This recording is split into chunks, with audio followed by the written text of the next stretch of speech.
сургалтанд өрнө үү?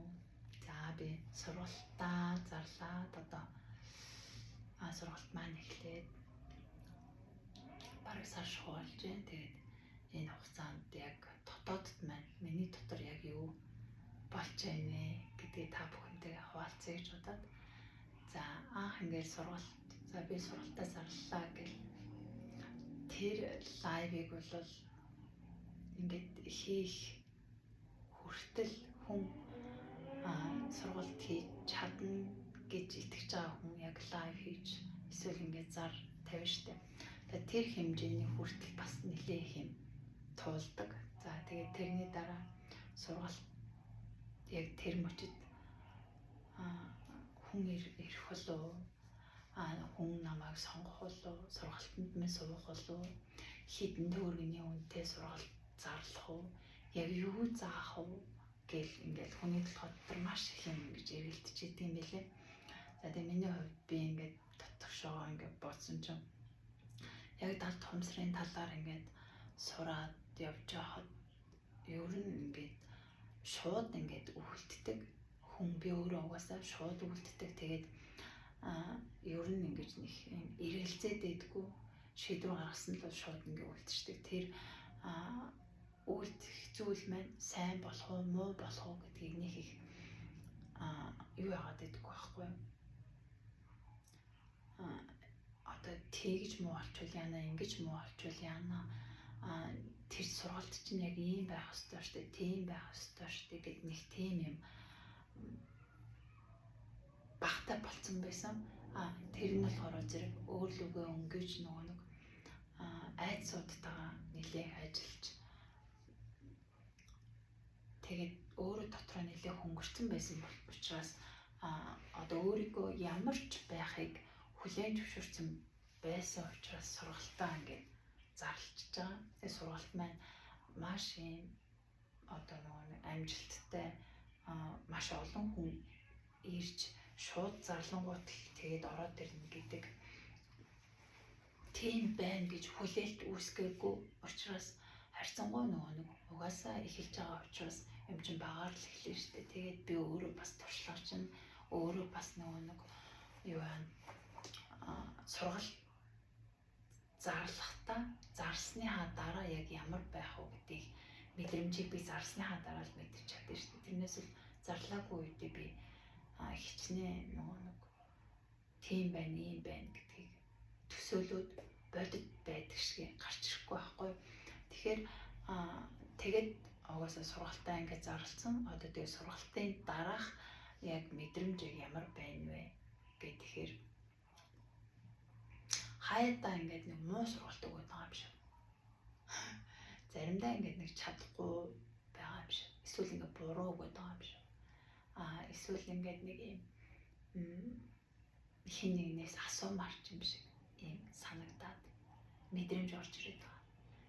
Энэ орж ирээд байгаа ингээд яриад байгаа зүйл маань яг бодит байдал дээр тийм байна уу гэхээр үгүй байхгүй.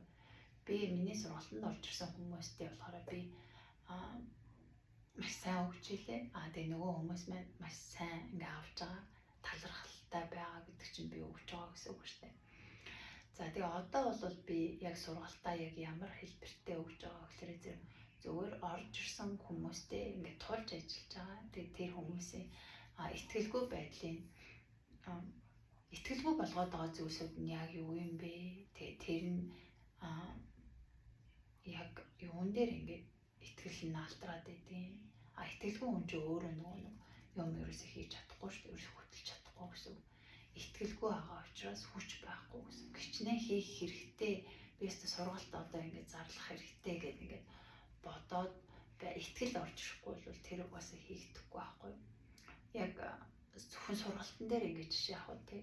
Тэгж өөр юмнууд бас маш их юмнууд байдаг шүү дээ. Хүний амьдрал одоо жишээ нь ингээд би нэг тийшээ явна гэд ингээд нэг шийдвэр одоо гадагшаа аялье гэдэг нэг шийдвэр гаргахад тэр итгэлгүй бол тэр аялал хэрэгжихгүй.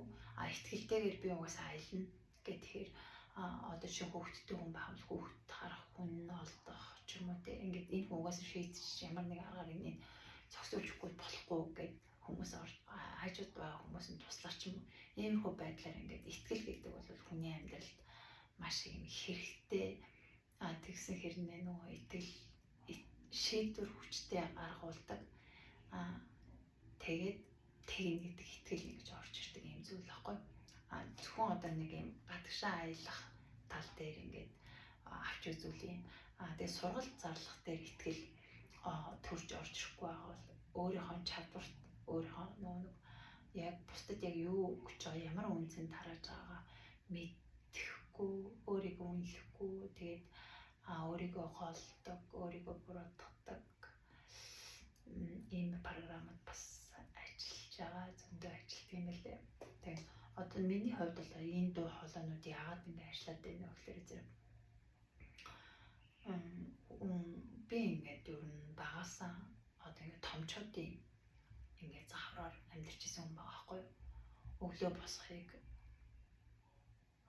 одоо томчууд мэддэг. Өдөр ямар хоол идэхийг томчууд мэддэг.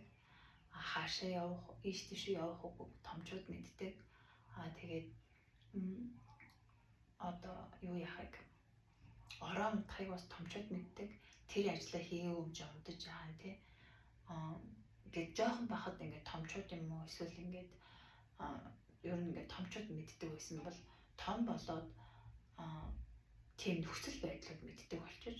Одоо жишээ нь би ингээд ороо ингээд унтахыг би өөрөө унтахыг би мэдгүй байгаа байхгүй. Хүүхэд унтчихж би унтна.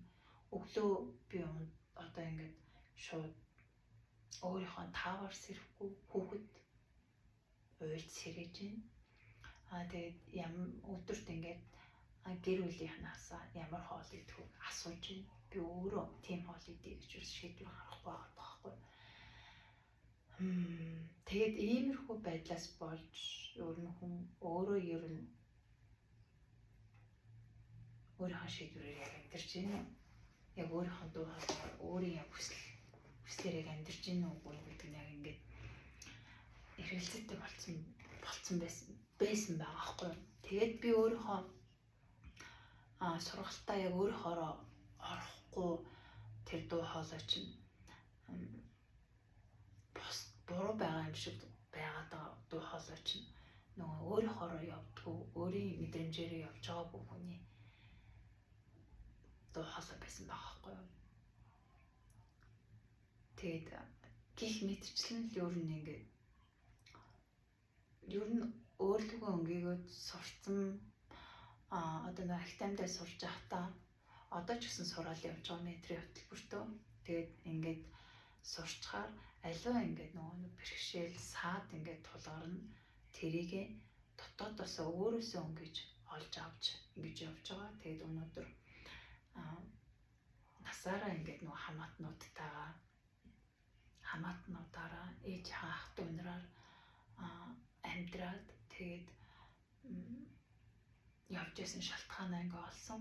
Тэгээд айлд сууж исэн учраас айлд сууж исэн хүүхэд яг өөрийнхөө хүсэл өөрийнхөө зоргоороо гэж ярьдаг шүү дээ. Яг тийм зоргоороо ерөөсөө байж байгаагүй. Ахыхаа эгчийнхаа хэлснээр хоолыг хийн.